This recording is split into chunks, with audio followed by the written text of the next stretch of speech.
हर हर महादेव दोस्तों, आप सभी का हमारे चैनल में स्वागत है। पितृपक्ष के आखिरी दिन बहुत महत्वपूर्ण माना जाता है।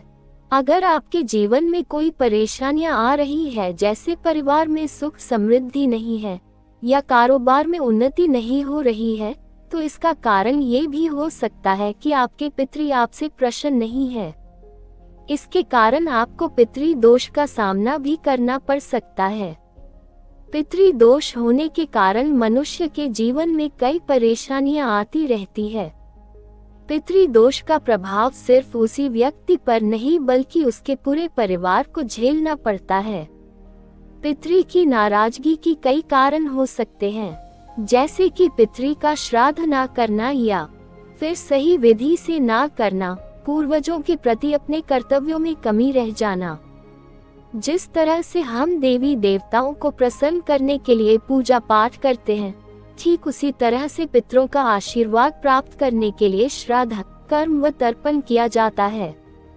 हिंदू धर्म में पितरों को देव माना गया है।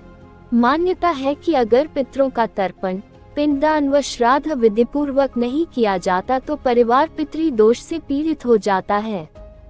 कहते हैं कि अगर किसी व्यक्ति की जन्म कुंडली में पितृदोष होता है तो उसके जीवन में कई तरह की परेशानियां आने लगती हैं। पितृपक्ष श्राद्ध का महत्व केवल धार्मिक अनुष्ठानों तक सीमित नहीं है। यह एक ऐसा अवसर है जो न केवल पूर्वजों की आत्मा को शांति देता है, बल्कि परिवार, समाज और संस्कृति के लिए भी महत्वपूर्ण है। पितृपक्ष के दौरान श्राद्ध कर्म और तर्पण का आयोजन किया जाता है, जो पूर्वजों की आत्मा को शांति प्रदान करने के लिए किया जाता है। माना जाता है कि इस अवधि में उनकी आत्माएं पृथ्वी पर आती हैं और उन्हें अर्पित श्रद्धांजलि से उन्हें मोक्ष की प्राप्ति होती है। इस समय किए गए कार्यों से व्यक्ति की आत्मा की उन्नति होती है। श्राद्ध कर्म करने से व्यक्ति की सकारात्मक ऊर्जा बढ़ती है और उसे मानसिक शांति प्राप्त होती है। पितृपक्ष के आखिरी दिन, जिसे सर्वपितृ अमावस्या कहा जाता है, का विशेष महत्व है। इस दिन का उद्देश्य अपने पितरों को श्रद्धांजलि देना और उनकी आत्माओं की शांति के लिए काम करना है। यहाँ इस दिन करने के लिए कुछ महत्वपूर्ण गतिविधियां दी गई हैं। चलिए जानते हैं। 1. तर्पण। तर्पण पितरों को जल और तिल अर्पित करने की प्रक्रिया है। इस दिन आपको पितरों के नाम लेकर तिल और जल से तर्पण करना चाहिए। ये क्रिया विशेष रूप से किसी पवित्र नदी या सरोवर के किनारे करना अत्यधिक फलदायी माना जाता है। तर्पण करने से पितरों की आत्मा को शांति मिलती है और परिवार में सकारात्मक ऊर्जा का संचार होता है। 2. पिंडदान। पिंडदान एक विशेष धार्मिक क्रिया है जिसमें आप चावल, तिल और पानी से बने पिंड का अर्पण करते हैं। ये प्रक्रिया पितरों के प्रति समर्पण का प्रतीक है। इसे विधिपूर्वक और श्रद्धा से करना चाहिए, जिससे पितरों की आत्मा को शांति मिले। 3. ब्राह्मण को भोजन। सर्वपितृ अमावस्या के दिन ब्राह्मणों को भोजन कराना एक महत्वपूर्ण कार्य है। आप उन्हें खिचड़ी, दही, मिठाई आदि परोस सकते हैं।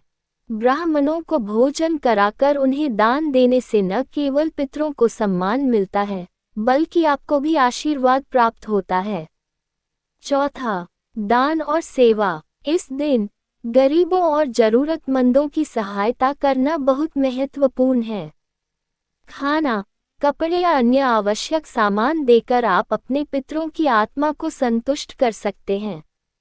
दान का ये कार्य न केवल पुण्य अर्जित करता है, बल्कि समाज में भी सकारात्मकता लाता है। 5. पूजा। आप अपने घर पर पितरों की पूजा कर सकते हैं।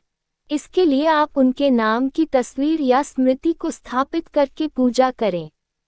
दीप जलाएं और उनके प्रति श्रद्धा प्रकट करें। इस अवसर पर मंत्रों का जाप करना भी लाभकारी होता है। 6. दीपदान। रात में दीप जलाना इस दिन का एक महत्वपूर्ण हिस्सा है। ये दीप पितरों की आत्मा को शांति और मार्गदर्शन प्रदान करता है। आप अपने घर के आंगन, छत या पूजा स्थल पर दीप जलाकर उनकी याद करें और प्रार्थना करें। 7वां, पितृस्थान या समाधि पर जाना। यदि संभव हो तो अपने पितरों की समाधि स्थल या अंतिम विश्राम स्थल पर जाकर श्रद्धांजलि अर्पित करें। वहां जाकर आप उनके लिए विशेष पूजा अर्चना और दीप जलाकर उन्हें याद कर सकते हैं।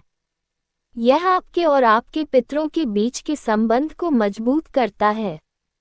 8वां, प्रार्थना। अमावस्या के दिन अपने पितरों को याद करना और उनके लिए प्रार्थना करना भी अत्यंत महत्वपूर्ण है। ये स्मरण आपको और आपके परिवार को उनके आशीर्वाद का एहसास दिलाता है और जीवन में सकारात्मकता लाता है। इन सभी क्रियाओं का उद्देश्य पितरों के प्रति श्रद्धा और सम्मान व्यक्त करना है। ये दिन न केवल पितरों के प्रति समर्पण का है, बल्कि अपने परिवार और समाज के प्रति भी जिम्मेदारी निभाने का है। इस दिन की रीतियों का पालन करके आप अपने पितरों को शांति प्रदान कर सकते हैं और उनके आशीर्वाद से अपने जीवन को सकारात्मक दिशा में ले जा सकते हैं। श्राद्ध के अवसर पर कोई ऐसे शुभ कार्य भी आरंभ किए जा सकते हैं जिनसे समाज का स्थायी हित हो सके और उस हित का पुण्य चिरकाल तक पितरों को मिलता रहे, जिसके बदले में श्राद्ध करने वाले को पितरों का अनुदान वरदान प्राप्त होता रहेगा, उनसे शक्ति प्राप्त होती रहेगी। इसीलिए कहा गया है, पितरों को श्रद्धा दे, वे हमें शक्ति देंगे। कमेंट सेक्शन में हर हर महादेव जरूर लिखें। अगर वीडियो पसंद आया तो चैनल को लाइक शेयर सब्सक्राइब जरूर करें।